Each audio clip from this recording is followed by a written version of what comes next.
Candidate का election में खड़े होना और हार जीत होना एक सामान्य सी बात है, लेकिन चुनाव के समय जो ये आपसी गर्मा गर्मी होती है, जिससे मधुर से मधुर संबंध भी खराब हो जाते हैं, उनके बारे में आपका क्या ख्याल है? आइए कहानी से समझते हैं। अरे हिम्मत भी कैसे हुई तुम्हारी ये कहने की कि छोटी भाभी जीतेंगी। कान खोल कर सुन लो, जीतेगी तो बड़ी भाभी ही। तुम चाहे जितना भी हाथ पैर मार लो, लेकिन बड़ी भाभी को जीतने से कोई नहीं रोक सकता। और हाँ, एक बात और साफ कर दूं कि तुम भी अपना वोट बड़ी भाभी को ही दोगी। इतने सालों से बड़ी भाभी परिवार में है, तुम ही बताओ, कभी मान सम्मान में कोई कमी की है उन्होंने? छोटी भाभी को आए अभी दिन ही कितने हुए हैं? चाबियों पर पहला अधिकार तो बड़ी भाभी का ही बनता है। पहली बात तो ये है कि मैं अपना वोट किसी को भी दूं, आपको इस बात से कोई सरोकार नहीं होना चाहिए। आपको जिसे वोट देना है आप उसे दो, और मुझे जो ठीक लगेगा वो मैं करूंगी। मुझे सिखाने की कोई ज़रूरत नहीं है। मैंने कहा ना तुम बड़ी भाभी को वोट दोगी, बस बात यहीं खत्म होती है। भूल गई तुम? पिछले साल जब मुझे बिजनेस में घाटा हुआ था और मैंने तुम्हारे छोटे भाई से मदद मांगी थी, तो ये तुम्हारी छोटी भाभी ही थी जिन्होंने पैसे ना देने के लिए छोटे भैया के कान भरे थे। लेकिन बड़ी भाभी, उन्होंने तो सामने से आकर हमारी मदद की। अरे किसी की अच्छाई को याद रखना सीखो। कल को घर की कमान बड़ी भाभी के हाथ में होगी ना, तो बुरे वक्त में काम आएगी वो तुम्हारी छोटी भाभी की तरह नहीं। सारा पैसा तिजोरी में रखकर चाबी अपनी कमर में लटका कर घूमेगी वो। पैसे पैसे के लिए पूरे परिवार को तरसा ना दिया उन्होंने, तो मेरा नाम बदलकर चिराग से अनुराग रख देना। फिजूल की बातें करते हो आप। आपने पैसे मांगे तो भाभी ने आपको पैसे देने से मना नहीं किया था।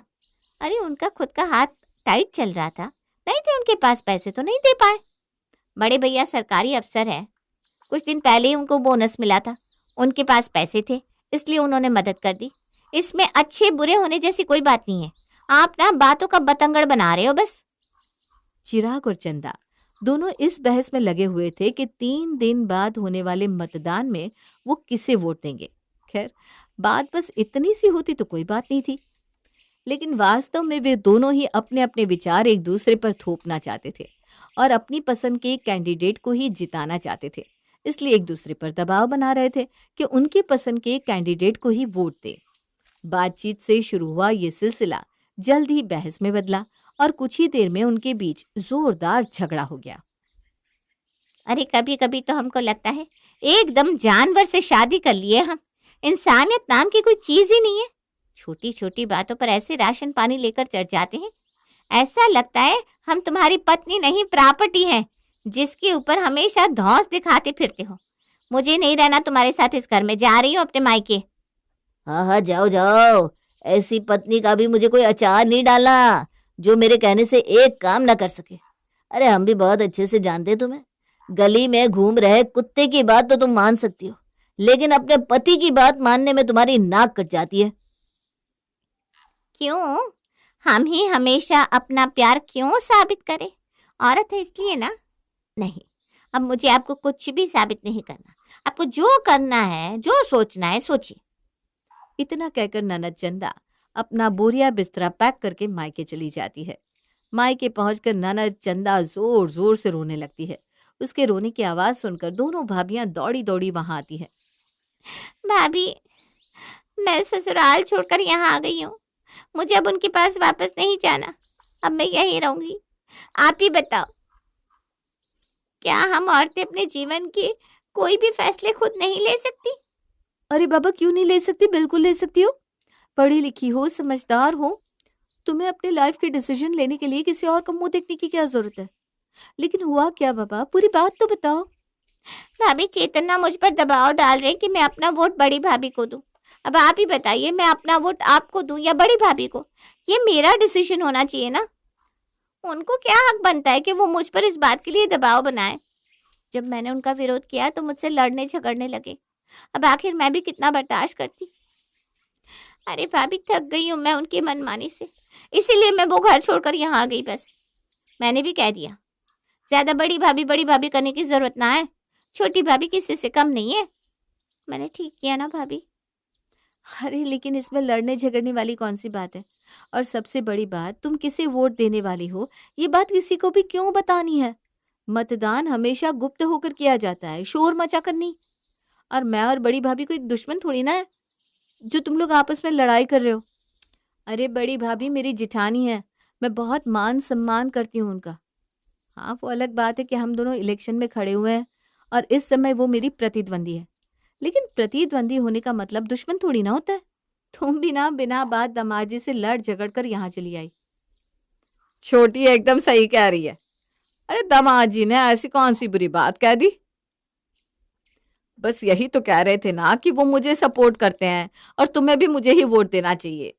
अरे ठीक है ना, पति अपनी पत्नी पर थोड़ा बहुत अधिकार तो जमा ही लेता है, इसमें इतना लड़ना झगड़ना क्यों है?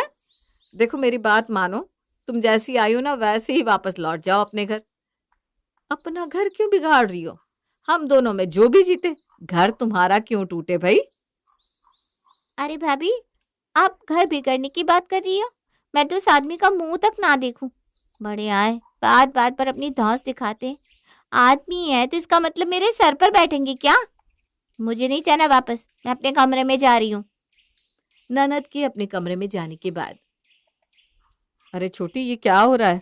मुझे तो ऐसा लग रहा है कि इस इलेक्शन के चक्कर में लेने के देने ना पड़ जाए। तुम समझ रही हो ना, ये चंदा अगर यहाँ रहेगी तो घर का क्या हाल होने वाला है। अरे अखाड़ा बन जाएगा हमारा घर।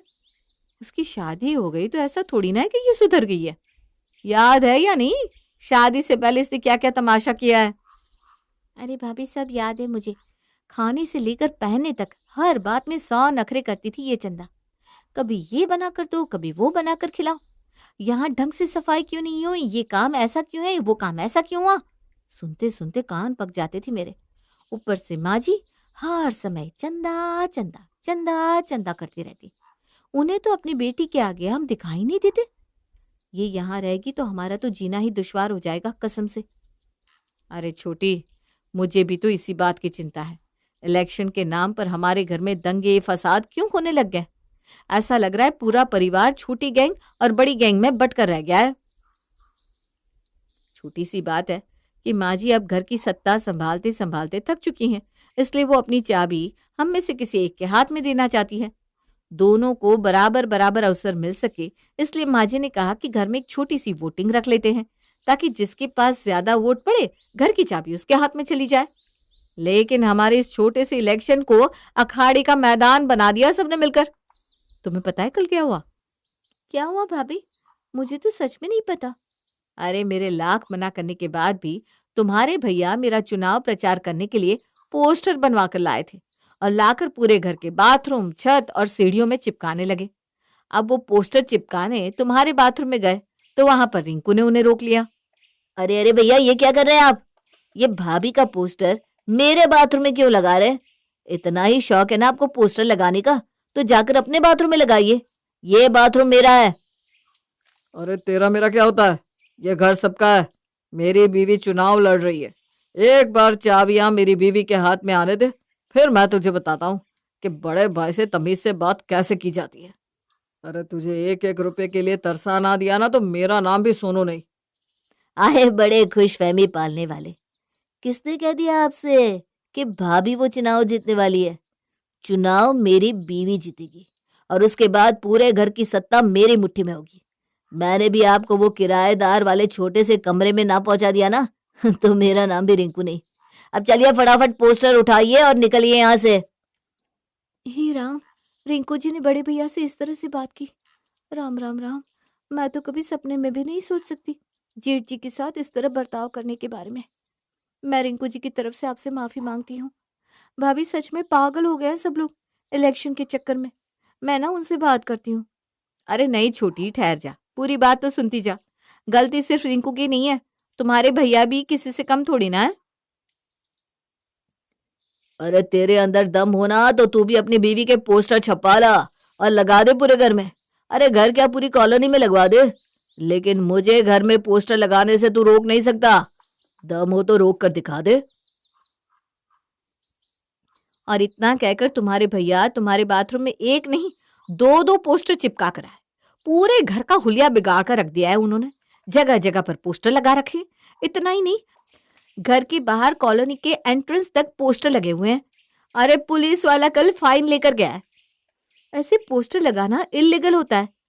ऐसे ही कोई भी किसी के पोस्टर छपवा के चिपका नहीं सकता। अरे भाभी, अब समझ में आया कि कल बच्चे आपस में मैं छोटी गैंग का हूँ और मैं बड़ी गैंग का हूँ कहकर क्यों लड़ रहे थे। सिर्फ बड़े नहीं, घर के बच्चे भी दो खेमे में बट गए हैं। जो मुझे सपोर्ट कर रहा है वो खुद को छोटी गैंग का बता रहा है, और जो आपको सपोर्ट कर रहा है वो खुद को बड़ी गैंग का बता रहा है। आपस में बातचीत बंद कर दी है सबने। एक दूसरे के दुश्मन बने बैठे और मौका मिलते ही झगड़ने लगते हैं। क्या कहती है छोटी, माँ जी से इस बारे में बात करें? उन्होंने इतने साल इस घर की सत्ता संभाली है। माँ बाबूजी के पास इस प्रॉब्लम का कुछ न कुछ सोल्यूशन जरूर होगा। ऐसा करते कल सुबह में माँ बाबूजी के पास चलते हैं। अगली सुबह। अरे बस करो, तंग आ गए हम तो तुम्हारे इस दिन रात के भजन कीर्तन से। इंसान कितना ही तुम्हारे पास खड़ा होकर बीन बजाता रहे, लेकिन तुम माला लिए बैठी रहती हो। इसीलिए मैं चाहता हूँ छोटी बहू की सरकार बने तो इस घर में कुछ तो परिवर्तन आए, क्योंकि जैसी तुम हो वैसी तुम्हारी बड़ी बहू है। सुबह किसी को समय से नाश्ता मिले ना मिले, लेकिन 2 घंटे पूजा करना ज्यादा जरूरी है उसके लिए। और मैं ना अब बिल्कुल उकता गया हूँ तुम सास बहू से। अरे कैसे आदमी हो तुम? पूजा पाठ करना कब से गलत काम हो गया? ये तो अच्छी बात है ना कि बड़ी बहू सुबह उठकर पूजा करने के बाद ही घर के काम करना शुरू करती है। ये तो अपनी अपनी भक्ति भावना होती है जो तुम्हारा जैसा नास्तिक आदमी कभी समझ नहीं सकता। अरे तुम जैसे खुद हो ना वैसी ही तुम्हारी छोटी बहू है। मुझे तो बस इस बात का डर है कि कहीं गलती से वो जीत गई ना तो इस घर में धर्म ही खतरे में आ जाएगा। ना उसे पूजा पाठ करने का कोई शौक है, ना रीति रिवाज और त्योहार मनाने का। ऐसा थोड़े ना जीवन चलता है। घर के मुखिया का धार्मिक होना भी बहुत जरूरी है, नहीं तो घर के मंदिर में ताला लग जाएगा। कर दी ना तुमने वही बेवकूफ वाली बात। अरे तुम्हारी तरह दिन भर माला लेकर बैठेंगे तो काम कैसे होगा। खैर, तुम्हारे साथ बहस करने का कोई मतलब नहीं है। हमको बस सही जगह वोट देना है, ताकि जो बीता सो बीता, हमारा आने वाला कल तो अच्छा रहे। अरे छोटी बहू, यहाँ तो माँ बाबूजी भी वही कर रहे हैं जो बाकी सब लोग कर रहे हैं। इलेक्शन आपस में लड़ने के लिए थोड़ी ना होता है। समझ में नहीं आता कैसे इनको समझाए। दुखी मन से दोनों बहुएं वापस हॉल की तरफ आती हैं। स्वाति, मेरा चाय नाश्ता मेरे रूम में ही लगा देना। मुझे यहाँ बैठकर फालतू लोगों की शक्ल देखने का कोई शौक नहीं है। एक बार सुबह शक्ल देख लो तो पूरा दिन खराब हो जाता है। बेगा, मेरा चाय नाश्ता यहीं हॉल में ही लगाना। मैं ऐसे किसी से डर के भागने वालों में से नहीं हूँ। आंखों में आंखें डालकर सामने बैठकर बात करने वालों में से हूँ। किसी का डर थोड़ी ना पड़ा है। और वैसे भी 3 दिन के अंदर मेरी बीवी घर की मुखिया बनेगी। फिर उसके बाद मैं देखता हूँ कौन मुझे आंखें दिखाता है। ये कैसी बात कर रहे हो आप बड़े भैया से? इस लहजे में बात की जाती है क्या? पापा बिल्कुल ठीक कह रहे हैं मम्मी, आपको कुछ पता नहीं। बड़े पापा और ये गट्टू, ये लोग बात करने के लायक ही नहीं है। बस एक बार आप ये इलेक्शन जीत जाओ, उसके बाद इन लोगों की सफाई करेंगे हम घर से। अगर पॉकेट मनी के लिए मोहताज नहीं कर दिया तो मेरा नाम भी गोलू नहीं। मम्मी, एक बार ये इलेक्शन जीत जाओ, इसके बाद ना इन गट्टू चिंकी की पूरी पॉकेट मनी कट कर देंगे। तब इनको पता चलेगा हमसे पंगा लेने का मतलब क्या होता है। मेरी पापा से इस तरह से बात करने की तेरी हिम्मत कैसे हुई गोलू? तू घर से बाहर निकल। मैंने तेरी टांगे ना तोड़ती तो मेरा नाम चिंकी नहीं। तू क्या हमारा पॉकेट मनी कट करवाएगा? ये इलेक्शन मेरी मम्मी जीतेगी और उसके बाद तुम्हारा बोरिया बिस्तर बनवाऊंगा और इस घर से बाहर फिकवा दूंगा। अब दादी का जमाना गया कि सबको सब कुछ बराबर बराबर मिलेगा। अब मेरी मम्मी का जमाना आएगा। पूरे परिवार को 2 खेमों में बंटता देख मेघा और स्वाति बहुत दुखी थी।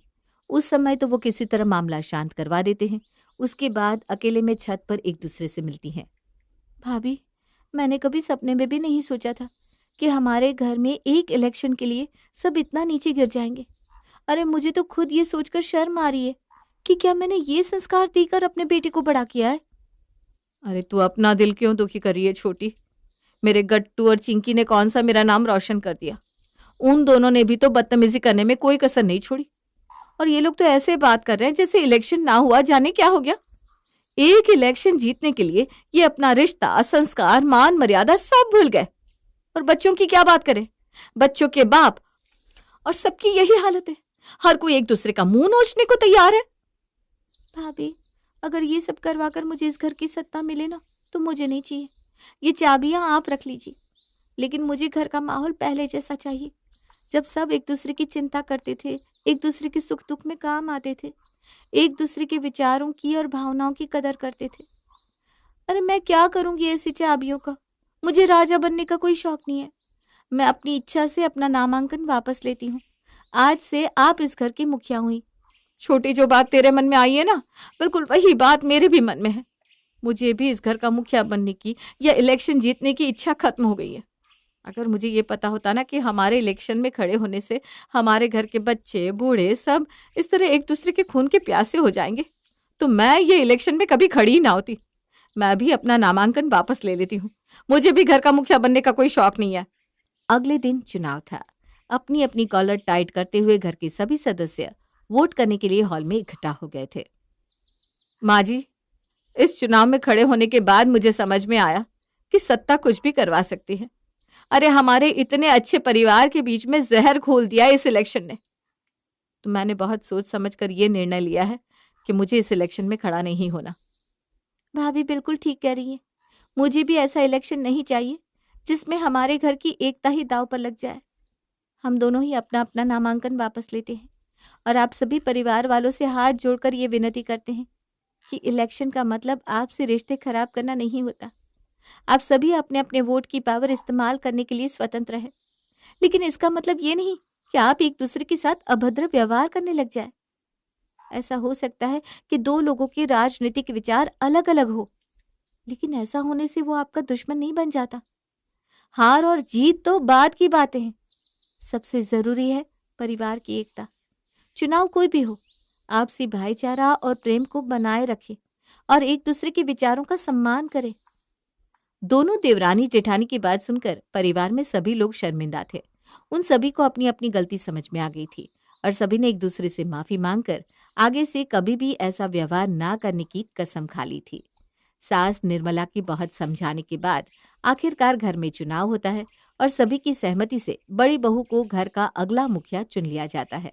लेकिन इस बार घर में कोई कलह, कलेश और मनमुटाव नहीं था। सभी ने इस फैसले का पूरे दिल से स्वागत किया और बड़ी बहू के जीतने की खुशियां भी मनाई। महक की सास कल्पना और कल्पना की सास ममता तीनों एक साथ एक ही घर में रहती हैं, और जिस घर में सास बहुएं एक साथ रहती हैं वहां खटपट ना हो ऐसा तो कभी हो ही नहीं सकता। लेकिन इस घर में महक और कल्पना इतना ज्यादा लड़ती हैं कि सभी घर वाले दोनों से परेशान रहते हैं। ममता हर वक्त दोनों को समझाती रहती है। कल्पना, तुझे भी पता नहीं क्यों लड़ाई का इतना शौक है। तेरी सारी जवानी तो मुझसे लड़ने में निकल गई और अब बुढ़ापा अपनी बहू महक से लड़ने में निकाल दे, हैं? अच्छा माँ जी, आप ये कहना चाहती हो कि मैं आपसे लड़ती हूँ? अरे नहीं माँ जी, मैं आपसे नहीं लड़ती, बल्कि आप मुझसे लड़ती हो। अरे बहू, मुझे ये बहस नहीं करनी कि कौन किससे लड़ता है। बस ये बोल रही हूँ कि अपनी बहू से मत लड़ा करो। माँ जी, आप उसे भी समझा दो ना थोड़ा सा। वो अपने मायके से सिर्फ लड़ाई सीख कर आई है, उसके अलावा और कुछ नहीं आता उसे। आज मैं महक से भी बात करूंगी कि वो भी घर के कामों में ध्यान लगाए और घर में शांति बनाए रखे, नहीं तो बहुत ज्यादा परेशानी हो जाएगी। ममता महक के पास जाती है। महक, क्या कर रही हो बेटा? कपड़े ठीक करके रख रही हूँ दादी जी। आप कहिए, आपको कुछ चाहिए था क्या? नहीं नहीं, कुछ नहीं चाहिए, बस तुझसे कुछ बात करने आई हूँ। बोलिए ना दादी जी। देख, तू ना अपनी सास कल्पना से इतना झगड़ा मत किया कर। तुम दोनों की लड़ाई की वजह से घर में शांति नहीं रहती। जैसी भी है तो तेरी सास ही ना, तेरी माँ समान है। तू उसकी 2-4 बातें सुन लेगी तो तेरा कुछ बिगड़ नहीं जाएगा। दादी जी, आप तो अपनी बहू की ही साइड लोगी ना। आप तो मुझसे अच्छी तरह जानती हो माँ को। आपको नहीं पता उनकी आदत कैसी है? बिना लड़े तो बात ही नहीं कर सकती। अच्छा ठीक है, वो लड़ती है सबसे, पर तू क्यों उसके जैसी बन रही है? तू तो चुप रह सकती है ना। देख, अब तू नहीं लड़ेगी किसी से भी। ममता ने कल्पना और महक को समझा तो दिया, लेकिन उन दोनों को ममता की बात कितनी समझ में आई ये तो आगे पता चलना था। अगले दिन महक ने नाश्ता बनाया और घर के सभी लोग साथ बैठकर खाना खा रहे थे कि तभी महक बहू, ये क्या बनाया है तूने? तुझे खाना बनाना भी नहीं आता या उबली हुई सब्जी बनाई है? तो माँ जी आप ही बना लेती। आप तो कमर दर्द का बहाना बनाकर आराम से लेटी रहती हो। अरे चुप कर बदतमीज लड़की, मायके से बस लड़ाई झगड़ा ही सीख कर आई है। खाना बनाना सीखा होता तो रोज घर में लड़ाई नहीं होती। माँ जी, मैं तो खाना बनाना सीख कर ही आई थी अपने मायके से, लेकिन लड़ाई लड़ना तो मैंने आपसे ही सीखा है। अरे चुप हो जाओ तुम दोनों, घर वालों को चैन से खाना तो खाने दो। देख रही हो ना माँ जी, किस तरह से जुबान चला रही है। अब चुप कराइए ना इसे। बहू, मैं तो तुम दोनों को ही चुप करा रही हूँ, लेकिन तुम दोनों कहाँ चुप होने का नाम ले रही हो? इतने में कल्पना का बेटा दीपक बोला, दादी जी, माँ और महक तो कभी चुप नहीं होंगी और मुझे ऑफिस के लिए देर हो रही है, मैं जा रहा हूँ। बाहर ही कुछ खा लूंगा। अरे बेटा रुक जा। नहीं नहीं दादी जी, मैं जा रहा हूँ। दीपक के जाने के बाद दीपक की बहन सोनाली कहने लगी, माँ भाभी, आप दोनों क्यों इस तरह से लड़ती रहती हो? आपकी वजह से हम घर में ठीक से खाना भी नहीं खा पाते। भैया चले गए, अब मैं भी जा रही हूँ कॉलेज, और आप दोनों ना ऐसे ही लड़ते रहना सारा दिन। दीपक और सोनाली के जाने के बाद उनके पिता महेश कहने लगे, सच में हद कर दी तुम दोनों ने। मेरे दोनों बच्चे भूखे ही चले गए, लेकिन तुम दोनों को क्या फर्क पड़ता है इससे? लड़ो आपस में। इस तरह महेश भी बिना खाना खाए चला जाता है। ममता इस बात से बहुत परेशान थी कि उनकी बहुएं आपस में इतना झगड़ा कर रही है, जिसकी वजह से घर की शांति भंग हो रही है। ममता ने इस बारे में बहुत सोचा और रात को उसने सबको बुलाया। तुम सबको मैंने इसलिए बुलाया है क्योंकि घर में हर समय कल्पना बहू और महक बहू में झगड़ा होता रहता है, जिसकी वजह से घर की शांति भंग हो गई है, और इसीलिए मैंने एक रास्ता निकाला है। क्या रास्ता निकाला है माँ? घर में इलेक्शन होगा। इलेक्शन? इलेक्शन? इलेक्शन? हाँ, इलेक्शन। ये इलेक्शन महक और कल्पना के बीच होगा, और दोनों में जो जीतेगा घर में उसी की चलेगी।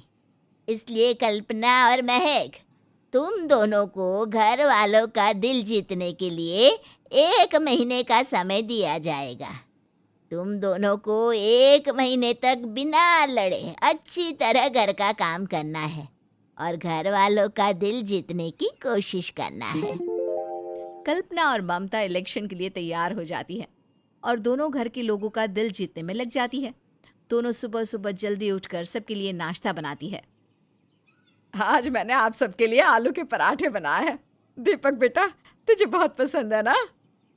मैंने आप सबके लिए खीर बनाई है, खाकर बताइए ना कैसी बनी है।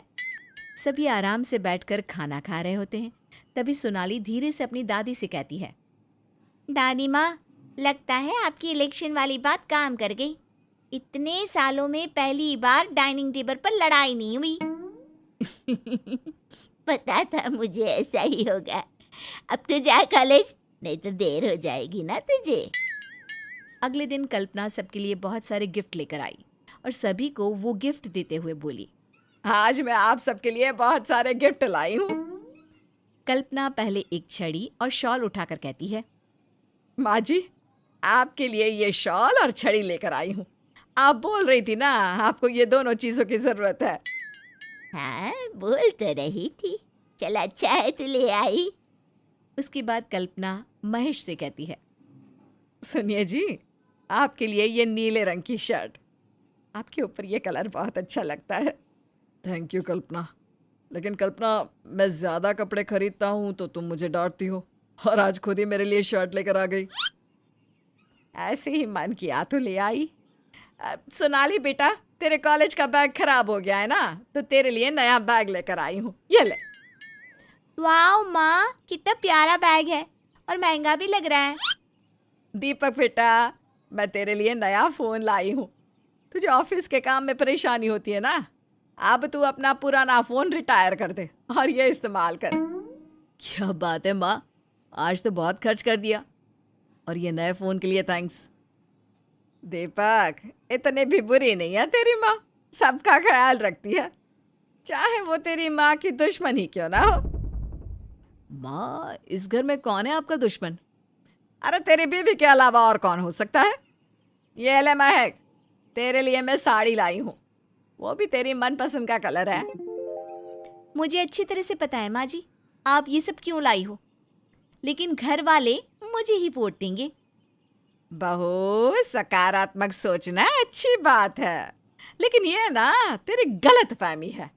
ये इलेक्शन तो मैं ही जीतूंगी। मैं भी देखती हूँ माँ जी, आप ये इलेक्शन कैसे जीतेंगी। कर लो आप चाहे जितना भी खर्च, लेकिन घर वाले तो वोट मुझे ही देंगे। अगली सुबह सोनाली ने कॉलेज जाने के लिए अपने कपड़े निकाले और वो नहाने चली गई। और जैसे ही वो नहाकर बाहर आई तो उसने देखा कि उसके कपड़े वहां नहीं थे। अरे मेरे कपड़े कहाँ गए। तभी वहां महक आ जाती है। सोनाली, ये रही तुम्हारी ड्रेस। मैं इस पर ना प्रेस कर रही थी, मैंने सोचा तुम कॉलेज के लिए लेट ना हो जाओ, इसलिए मैंने तुम्हारे कपड़े प्रेस कर दिए। ओह थैंक यू भाभी, आप मेरा कितना ख्याल रखती हो। थोड़ी देर बाद कल्पना अपने पति के लिए चाय बनाती है। चाय पीकर महेश कहता है, अरे कल्पना, चाय में शुगर फ्री टैबलेट नहीं डाली तुमने?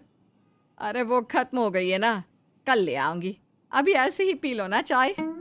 तभी वहां महक आ जाती है और कहती है, पापा जी ये लो, मैं कल ही ले आई थी शुगर फ्री टैबलेट, मुझे पता था कि आपकी टैबलेट खत्म हो गई है।